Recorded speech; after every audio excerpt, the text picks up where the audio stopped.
we need for energy for a relativistic object turns out to be defined as gamma times mc squared.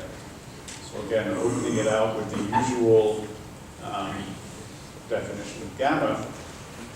Now I'm going to do a Taylor expansion here, possibly go a little bit further, one extra term. And so there's this, there's the term I had a moment ago, for the second term in the momentum case, now I'm adding the third one. Okay, so what does it look like when I sort of slightly clean it up? It looks like this, okay? So the classical term that we expect, I shouldn't say it that way. Let me say it this way.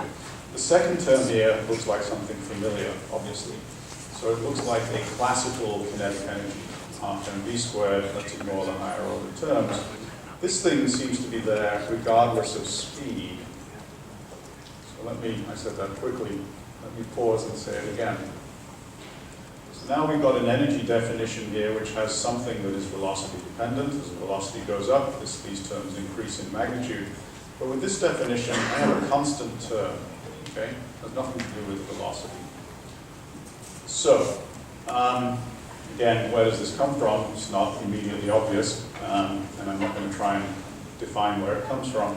But what we'll see as an immediate corollary of this is that with this definition of energy in a relativistic sense, we always have some energy associated with the mass of an object. And so here's the famous sort of extracting this just to the first order term here. We see for the first time this amazing correspondence between mass and energy, so E equals mc squared. And to be very explicit about this, you'll see this is at rest, okay? Now this definition that's at the top of the slide tells us that as soon as we start moving, the total energy of this object increases, and it increases by whatever these terms contribute, all right? So low speed, this is the one that dominates, and then as we get to higher speeds, these terms kick in more and more and more. So again, I know it comes out of left field, no obvious motivation for why this is what it is. And again, if you're interested, you can read more. So I mentioned the utility of forming a 4-vector and actually calculating that specially defined scalar product with space-time. So where I took the time component squared and subtracted the 3 spatial components, that proper length turns out to be an invariant in special relativity. Interestingly enough, there's another 4-vector that we can create using energy and momentum. And so here it is. We need to get it in the same units, of course, the same way we have to for our space-time 4-vector. And the easy way to do this is take an energy and divide it by a speed of light. And so if we do this, we get a 4-vector that has gamma mc as its first component, and then the remaining 3 components are gamma m v. Okay? So this is now a 4-momentum vector. And if I form an invariant, well, the wrong way of saying it, if I form the scalar product of this 4-vector with itself, with the same definition, first term, which is the energy term squared, minus each of the other momentum-related terms, I again get an invariant quantity. So what does this look like specifically? It looks like this. So here's the first term squared minus the 3 components of the actual relativistic momentum squared. And what turns out to be the invariant is this thing, m squared c squared. This is the so-called invariant mass. And again, a lot of jargon coming quickly here. The one we had earlier for the space-time 4-vector, the invariant quantity was the proper length. And this thing is called the invariant mass. So I know I'm moving a little bit quickly here, that's fine. This is really just FYI to sort of pique your curiosity more than anything else. I'm going to take this and slightly rearrange it in the form of the equation that's at the bottom here. And maybe I should have rearranged this one more step, basically to say that E squared is P squared C squared plus M squared C to the 4th. Okay? So what does it tell us? It tells us in relativistic motions, or in fact in any motions, but it's most obvious in relativistic motions, that the energy of something should be defined in the most general way in this term, in this form. So it has something that is, in a sense, intrinsic. It's related to its intrinsic mass. We never get rid of this. And then it has a term that is related to speed, and this is what we're going to identify as, let's say, kinetic energy, energy associated with motion. And so this is, in fact, the relativistic energy momentum formula that relates mass, momentum, and energy. And the special case we've seen on the previous slide is the case for something that has a low velocity, in which case E equals mc squared. Okay. Do I want to talk about this? I do not. I don't really want to talk about this. Except for one thing. Let me go back to this expression. So what I said here is that this is the most general expression relating mass, momentum, and total energy of a particle. Of course, if the momentum is 0, then I get E equals mc squared. That's kind of like a baseline energy associated with anything when it's at rest. But what about the case where I actually think about something that has 0 mass? So rather than set this term to 0, I'm going to set this term to 0. And if I talk about something with 0 mass, you'll see that I can assign it an energy still, and that its energy, therefore, is related to its momentum by this expression. Now, you might say, what does any of this mean? Things with 0 mass. What are we talking about? Well, this turns out to be related to light, okay? And in particular, when we picture light as being particulate in nature, this is something those of you who do 3 semesters of intro physics will start learning about in the 3rd semester when we learn about quantum mechanics. But if you think of light as being particulate in nature as opposed to wave-like in nature, then it turns out we can think of these light particles, photons, as being things that obey this type of relationship. So photons can have a certain momentum, and whatever that momentum is basically defining their energy, and vice versa. Yeah? I'm sorry? You,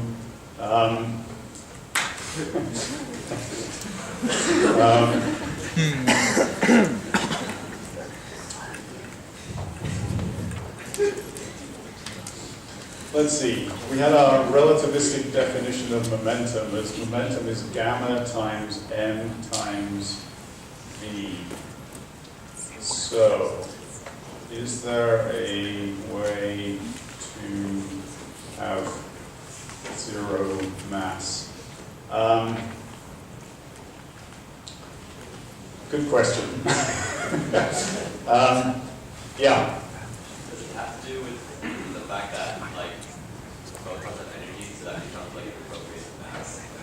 Do, like, Well, it's not, I mean, it comes back to this, right? I mean, this just is the way that things are in special relativity. So I can have energy either associated with mass or associated with momentum or with both. I don't know how to answer this in a classical way. I just don't. I mean, this is now what needs to be kind of adopted as our most general expression of energy. And so, again, it's just the way kind of things behave. Yeah. Just what is momentum? Yeah, I mean, in a sense, because you're used to thinking of it as just being defined based on our classical definition, right? So again, I said this on Tuesday, in a sense, we tend to introduce special relativity in logically a really crazy way. We do it after we've spent weeks and weeks and weeks talking about classical mechanics. And that's become so embedded that it becomes very hard to reject all of that and then start thinking in a sort of broader framework. I mean, logically, you would start out with special relativity and work to the special cases of Newtonian mechanics. Yeah, go ahead. How does potential energy and work affect into this definition of energy? Okay, so I'm not going to talk about it at all, but this actually is Okay. It is discussed in the Sears textbook. So there are a couple of pages that talk about work and energy, and it's actually worth reading through if you're interested. It's a reasonably well-defined thing. Yeah. Well, how would you define momentum?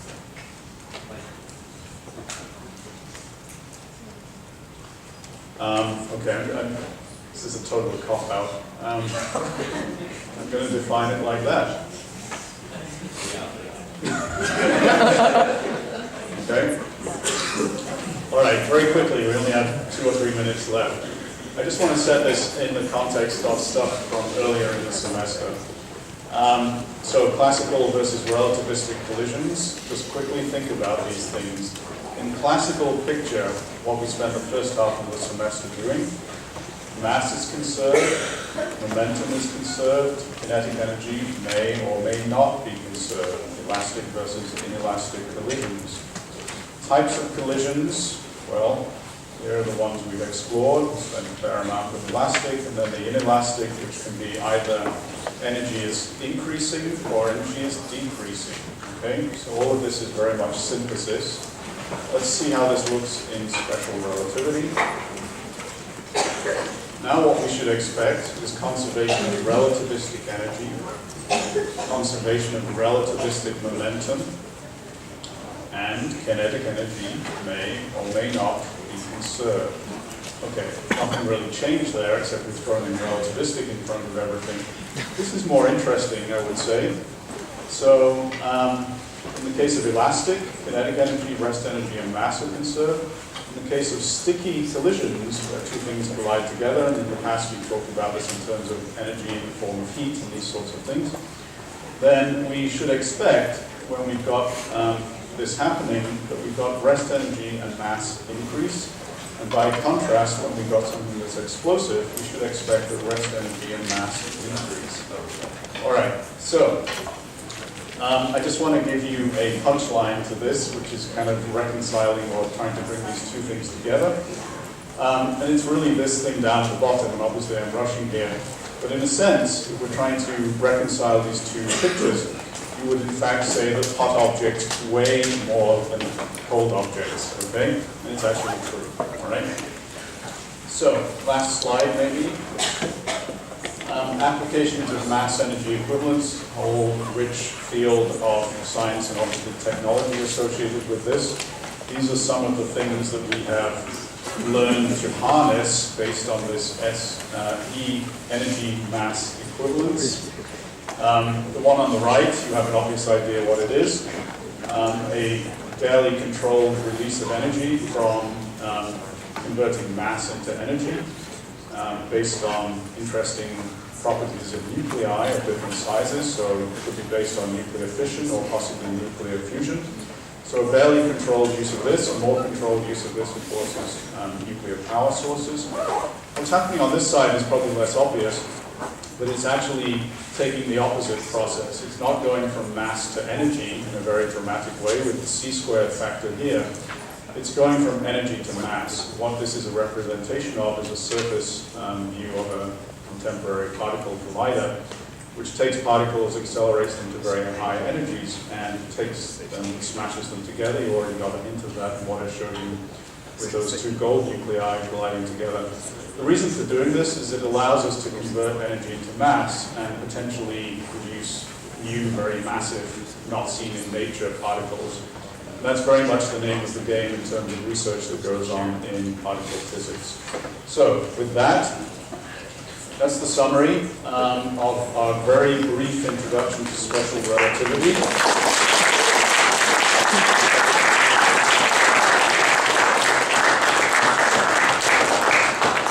I hope it's whetted some of your appetites. For those of you who are confused and depressed about special relativity, stay with it. It will become a little bit clearer, and it's super cool. Practically speaking, you just need to know this, okay? Everything else, take a look at the notices on the chalkboard. Stay tuned to email, okay? I will see you guys in the coming days.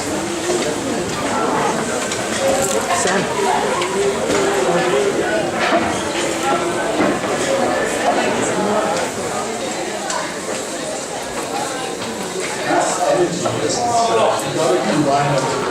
You can't separate them. Mass and energy